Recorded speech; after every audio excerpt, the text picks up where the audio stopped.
Desesperación de los niños. Los pueblos de los Batelles conocían a Teodosia como la reina de la libidine, emperatriz del amor, la maja desnuda de un universo encantador, la mujer sensación, era la esencia viva de un sexo implacable, complaciente y servicial. El trato a los hombres encima de la cama, y las dulces caricias que les daba a los visitantes de los clubes donde trabajaba, le habían colocado en el altar del mundo en la preferencia de los masculinos, poniendo su nombre en boca de todos los habitantes de los villorrios en los alrededores del Batey Bocachula, Masi Pedro, el Cagué y en algunos puntos de la comarca que componía el extenso valle, asumida por mucho como la patrona, a la que tenían que visitar todo el que quería iniciarse en el oficio de un sexo agresivo y pasional. Su cama todos los días estaba preparada para servir al mejor postor, recordándoles a mucho la interacción de una picardía ardiente y violenta, conservada por la determinación de un amor pasajero, al que no debía aferrarse ningún hombre. Con la misma pasión con que hacía su oficio de meretriz, también hacía sus bailes en las fiestas del Gaga. En muchas ocasiones en el pueblo, le tocaba servir como partera a las mujeres que iban a alumbrar. Por 2 décadas se trasladaba a las casas de parturientas de esas demarcaciones y otras comunidades vecinas, con el fin de realizar como diosa, la obra del Supremo Creador. Por esa razón se ganó el mote de la comadrona, cocodrilo de los Batelles, mujer de pasión desenfrenada, creadora y cigüeña de la pureza realista, enfocada en la llegada de la felicidad de padres de camino frustrados, y por muchos de sus visitantes que buscaban pasión la rompecama. Después de terminar de hacer la comida y preparar el respectivo tentempié, se sentó en un pilotillo de madera en medio de la cocina donde entraba una luz amarillenta que llegaba de los reflejos de la luna. El pilotillo con la madera descascarada servía de asiento a todo el que llegaba a la cocina. Era el único que había alrededor de la meseta que daba al patio donde estaba el fogón. La noche que recibió el cuco, sacó a sus hijos al patio para sentarse bajo la luz de la luna, frente a las 3 piedras del fogón, con intención de invocar a los dioses que veneraba. Antes de empezar a comer, parados en la esquina, los niños se estacionaron a varios metros de las brasas supervisando los movimientos parsimoniosos de su madre. Dentro de la casa, las esquinas estaban cubiertas de cartón para amortiguar el polvo que levantaba el suelo. Sentándose en los pilotillos que rodeaban la mesa, la familia se reunía a comer, retirando los cartones que servían como cama. Con su vista puesta a la luz de la luna que entraba por una rendija, la mujer meditó de nuevo lo sucedido esa noche, poniéndose a llorar sin hacer ruidos. Lentamente se levantó del pilotillo, entró a la habitación y regresando varios segundos después, se acercó al pequeño altar que tenía en una esquina de la sala, encima de una grasienta mesita hecha de bagazos de caña. «Mami, ¿qué te pasa?», preguntó Danielito al verla desplomada en el asiento con la cabeza entre las piernas, los ojos llorosos como si quisiera imitar al niño o a la niña, y con las manos temblorosas que dejaron caer los adminículos se acercó al infante. Tristemente el niño se sentó entre sus piernas, rozando sus manos por los moretones que fue descubriendo. La madre reaccionó de repente, tomando un cartón entre sus manos y con la cara tapada se levantó, caminó de nuevo hacia la habitación, alejándose de la luz. Los demás niños se sumaron a la letanía, y juntos se movieron detrás de ella tratando de sacarle alguna información que no quería revelar. Al no entender cuál era la razón de su lloriqueo, Bernardito se apartó y en una actitud dócil buscó acercarse con la perrita chihuahua bajo el brazo, acariciando el pelo de su madre con intención de hacerla reaccionar, aunque fuera con un grito. 3 minutos después se retiró hacia la cocina para buscar una botella de Bayrum. Teodosia, observando su cara en el pequeño espejo que tenía encima de los santos, secaba sus lágrimas con cuidado para que los niños aún llenos de curiosidad no siguieran preguntando. No conseguir dinero para darles comida a sus hijos al día siguiente, recordar lo que había sido su vida, los sucesos ocurridos recientemente con su cliente, sumergieron el cerebro de la mujer en extraños pensamientos, que a cada momento la hacían llorar. Pasada la medianoche se sentó junto a los santos para comenzar a hablar con ellos, mirando fijo el cuadro de San Elías y de San Santiago en pose de caballero, que imponente en el altar se reflejaban sobre los demás, como si visionaran el cambio que debía sucederse en la vida de la mujer. Teodosia, volviendo a poner sus ojos frente a ellos, se notaba preocupada e inquieta. Extraños pensamientos volvieron a asaltar su cerebro cuando observó en el altar las caras de otros de los santos moverse como si le quisiera comunicar algún milagro. Ubicándose en una esquina, sacó de su cabeza una hebra de cabello que amarró a los dedos de un monigote con la figura de San Santiago. El muñeco movió los dedos como si le indicara la consumación del conjuro en contra del hombre que la engañó, y su acompañante. Detrás del santo, la imagen de Santa Marta moviendo las manos para confirmarlo. Con su cuerpo calmado, la mujer aprovechó un reflejo de luz de uno de los velones, para sacar debajo de sus sobacos, un paquete de cabello que había arrancado de la cabeza del hombre, entrando las hebras en un vaso de cristal lleno de agua que se posaba frente al altar. Minutos después de agitar el vaso, haciendo varios musgaños se retiró a la cocina arropada en otros pensamientos. ¿Qué le voy a dar de comer a esto?, se preguntó caminando de espalda a los niños. Al regresar, entró a la habitación a buscar una vela para llevarla encendida hacia el altar. Mirando las tres criaturas inocentes que volvieron a seguirla con interrogantes que ella no podía contestar, se detuvo en el medio de la sala, recogió un pozuelo plástico lleno de agua y lo colocó frente al altar. Echándole un vistazo al monigote de San Miguel, apagó la vela y se sentó de nuevo en el pilotillo pasándose las manos por la cara mientras revisaba su boca.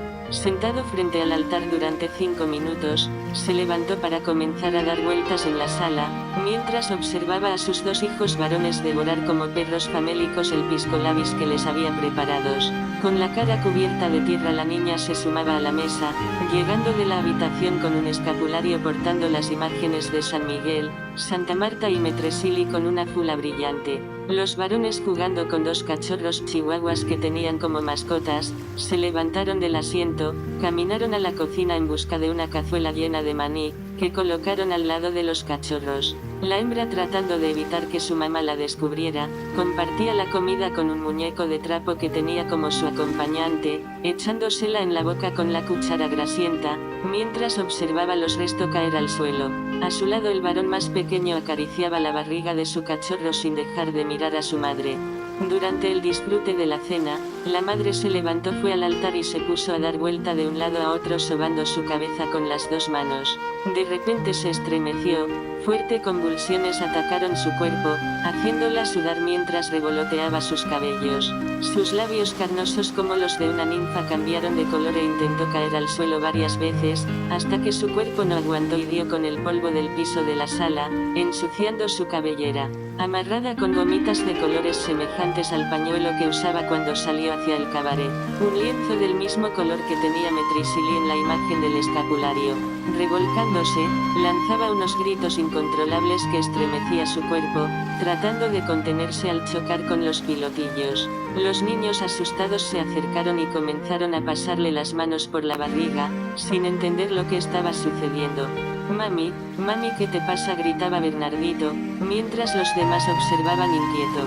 «Mami, no te muera», lloraba la niña, abrazada a su cuello como el escapulario que llevaba puesto. «Mami, por favor no nos deje», continuaba gritando Danielito, mientras acariciaba los cabellos mojados de su madre. De pronto reaccionó, corrió, entró a la habitación, sacó otra foto de un santo y la colocó en el altar, apartándose del cuerpo de su madre por varios segundos. La niña buscó en el altar una botella con un líquido rosado y una etiqueta con un letrero que rezaba: «Porción de atrapa muerto». Le roció parte por la cabeza y se quedó tranquila esperando la reacción. Los otros 2, al observar a su madre botar sangre por boca y nariz, comenzaron a vomitar agarrándose sus cabezas con las patas de los cachorros. La niña soltó la botella y se acercó a la cocina. Con su cara sucia de barro, regresó a la sala llevando un balde de agua turbia, mojándole la cabellera llena de polvo y sentándose a su lado, entre el lodo que se había formado con el agua, como preguntándose qué pasaba. Los 3 se miraron uno con otro tratando de cubrir el cuerpo de su madre que moribunda se revolcaba entre el polvo, como si una fuerza la empujara hacia el tabernáculo. 1 hora, duró la madre tirando unos extraños gritos, hasta que surgió en la cara de Danielito la intención de levantarla para colocarla en la puerta de la cocina, donde se podían ver los rayos de la luna entrar hasta la pequeña sala. Inesperadamente la mujer dejó de moverse y se produjo un silencio. Colocado en triángulo, decidieron esperar una reacción del cuerpo de nuevo hasta que volvió a temblar, moviendo toda la casa.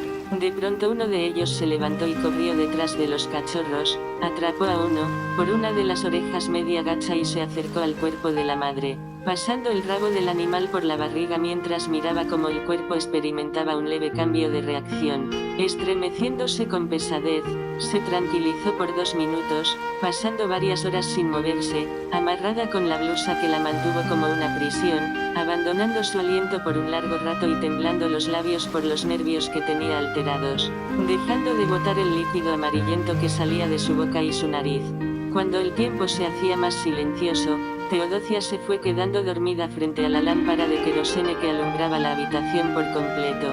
Los niños acercaron sus oídos a la barriga para sentir su respiración, preocupados por el estado en que se encontraba el cuerpo de su madre. A medida que la mujer se iba sumergiendo en un profundo sueño, las 4 paredes de la sala iban cambiando de color. Todo se iba poniendo entre rojo, verde y amarillo. La transformación se iba dando lentamente, al tiempo que ella acostada entre el polvo se mantuvo sin hablar una palabra, moviendo sus manos como si se persignara, comenzando a pronunciar una plegaria de la misma manera que hablaba entre dientes. Ante el ambiente gris que la rodeaba, fue cambiando su semblante, hasta quedar parada frente al altar. Sus hijos con el cuerpo frente a ellos también se persignaban, de la misma forma que lo hacía ella antes de quedar inconsciente. Atrapada por una correa de varios colores, rodeado de extrañas paredes, el rostro de Teodosia iba despertando lentamente en un ambiente diferente a su casa. Parecía que estaba en otra dimensión.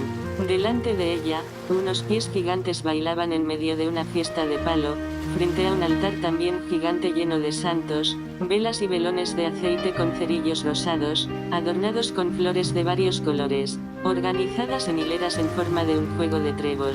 Alrededor del santo mayor del que no se figuraba su cara, una estatua de San Santiago, junto a la Dolorita. En la otra esquina, un cuadro gigante de Belier Belcán y el varón del cementerio haciendo galas de superioridad, mientras San Sebastián detrás lo protegía con una espada enchapada en oro, erguida detrás del concilio dorado, con la foto del arca de alianza de fondo, esperando la orden de los jefes supremos. Levantando rápidamente la rizada cabeza, la mujer fue ascendiendo al mismo tamaño que los bailadores, integrándose a la fiesta del Gaga, con prejuicios montunos, moviendo su cintura en medio de los paleros, holganes, deidades y reinas del baile como si invocara el rito de una serpiente, de tendencias anaconditas. Entre cantos, gritos y saltos subía las manos para remover su cuerpo y excitar a los presentes, cambiando de estilo de baile cada 2 minutos, exhibiendo su cuerpo con solemnidad monstruosa, a manera de una danza árabe pérfida, sorprendiendo a todos los presentes con sus movimientos de zapateo y corredera con lo que hacía invocación a los loases. Al volver del sueño encontró entre sus manos, una cinta de satín roja y otra amarilla con un nudo en cada borde, y los nombres de Miguel Meléndez y Nemencio Popoter, dibujados con colores brillantes en los bordes de las cintas. En el pequeño círculo dorado en el medio del nudo estaban plasmadas 2 caras cadavéricas que parecían los rostros de Meléndez y Nemencio. Sorprendida se levantó estacando los ojos.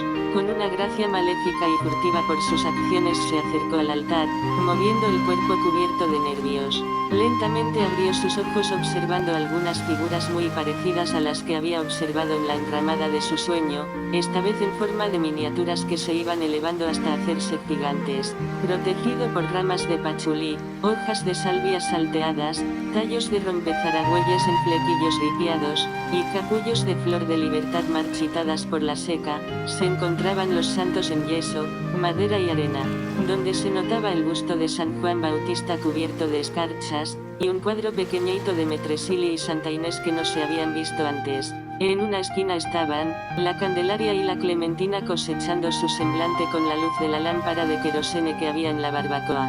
Del otro lado, protegidos por 3 velones encendidos y varios cuadros de Ecilidantor y Santa Marta la Dominadora, colocada en semicírculo en el centro del petate en forma de arco, se hallaba un muñeco mediano de San Antonio de Padua y otro de San Jorge en posición eréctil, sobre cuya cabeza se estaba el escapulario que ella siempre portaba en el cuello. Belie Belcán, En otra esquina observaba todo el espacio determinando con su espada cubierta de sangre, la posición de cada subalterno. La reacción optimista de los demás compañeros que trataban de acercarse al círculo de ceniza era caer rendidos a los pies del decano. En la última esquina, en una zona un poco más amplia, como guardián de seguridad y jurisconsulto del grupo, se atinaba imponente como un justiciero, la figura de Santiago parado junto a su caballo, entre dos paredes de granitos portando la espada de protector del rey, cuán símbolo de la libertad y la igualdad entre los hombres.